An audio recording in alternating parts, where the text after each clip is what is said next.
সবসময় মনে রাখতে হবে আমরা কিন্তু যুদ্ধাবস্থায় আছি।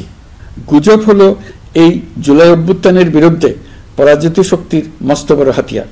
গুজব দেখলেই গুজবের সূত্রের সন্ধান করতে থাকবেন, গুজবকে অবহেলা করবেন না। পতিত স্বৈরাচারের নিপীড়নের বর্ণনা উঠে এসছে জাতিসংঘের মানবাধিকার বিষয়ক হাই কমিশনারের কার্যালয়ের রিপোর্টে। গত জুলাই আগস্ট মাসে বাংলাদেশের ছাত্র শ্রমিক জনতার উপর শেখ হাসিনা সরকার ও আওয়ামী লীগ যে দমন পীড়ন ও হত্যাকাণ্ড চালিয়েছে এর পুঙ্খানুপুঙ্খ তদন্ত করে বিস্তারিত রিপোর্ট প্রকাশ করেছে তারা। এই রিপোর্টে স্পষ্টভাবে উঠে এসছে যে শেখ হাসিনা নিজেই নিরাপত্তা বাহিনীর কর্মকর্তাদের নির্দেশ দিয়েছিলেন বিক্ষোভকারীদের হত্যা করতে।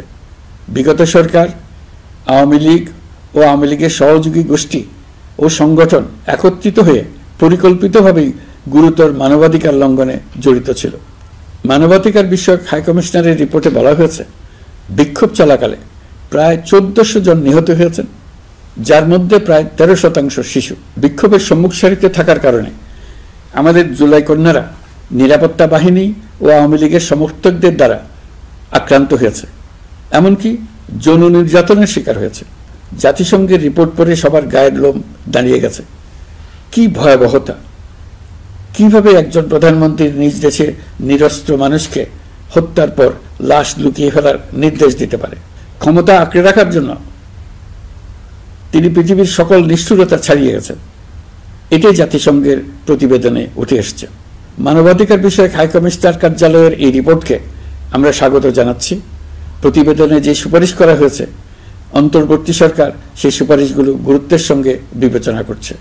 আপনাদেরকে আশ্বস্ত করে বলতে চাই, যারা গণহত্যায় জড়িত ছিল, যারা নির্বিচারে মানুষ হত্যা করেছে, যারা ইতিমধ্যে হত্যাকারী হিসেবে বিশ্বের কাছে স্বীকৃত, তাদের বিচার এই দেশের মাটিতে হবেই।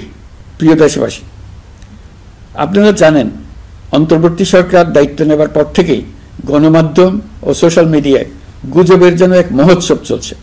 দেশকে অস্থিতিশীল করার জন্য একের পর এক মিথ্যা তথ্য ছড়িয়ে দিয়ে জনগণকে বিভ্রান্ত করার চেষ্টা চলছে। অভিনব সব প্রক্রিয়ায় গুজব ছড়ানো হচ্ছে। এক ছবির সঙ্গে অন্য ছবি জুড়ে দেওয়া হচ্ছে, ঘটনা একটা, ছবি আরেকটা। এরকম ফটোকার্ড বানিয়ে অন্য দেশের ঘটনাকে এই দেশের ঘটনা হিসেবে চালিয়ে দিয়ে সোশ্যাল মিডিয়ায় তোলপাড় করে ফেলছে। যতই নির্বাচন কাছে আসবে এর রূপ আরো ভয়ঙ্কর হতে থাকবে। কারা এর পেছনে আছে, কেন আছে, তা আপনাদের সবারই জানা আছে। আমরা এই গুজব ও মিথ্যা তথ্যের প্রচারণা রোধ করতে জাতিসংঘের সহযোগিতা চেয়েছি। জাতিসংঘের মহাসচিব এর মোকাবেলায় আমাদের সহযোগিতা করবেন বলে আশ্বাস দিয়ে গেছেন।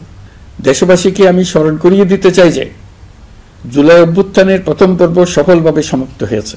প্রথম পর্বের সমাপ্তির মধ্য দিয়ে অভ্যুত্থানের দ্বিতীয় পর্ব শুরু হলো। সবসময় মনে রাখতে হবে আমরা কিন্তু যুদ্ধাবস্থায় আছি। গুজব হলো এই জুলাই অভ্যুত্থানের বিরুদ্ধে পরাজিত শক্তির মস্ত বড় হাতিয়ার। গুজব দেখলেই গুজবের সূত্রের সন্ধান করতে থাকবেন, গুজবকে অবহেলা করবেন না। বহু অভিজ্ঞ সমর বিশারদ এই গুজবের পেছনে দিনরাত কাজ করছে। সীমাহীন অর্থ এর পেছনে নিয়োজিত আছে। এর মূল লক্ষ্য জুলাই অভ্যুত্থানকে ব্যর্থ করা। আমরা তাকে ব্যর্থ হতে দেব না। আমাদের সামগ্রিক ঐক্য পলাতক শক্তির গায়ে জ্বালা ধরিয়ে দিচ্ছে। তারা এই ঐক্য ভাঙতে চায়। তাদের অভিনব কৌশল আপনি টেরই পাবেন না, আপনি বুঝতেই পারছেন না কখন তাদের খেলায় আপনি পুতুল হয়ে গেছেন। আমাদের সচেতনতা এবং সামগ্রিক ঐক্য দিয়েই এই গুজবকে রুখতে হবে, পলাতক অপশক্তির ষড়যন্ত্রকে ব্যর্থ করে দিতে হবে।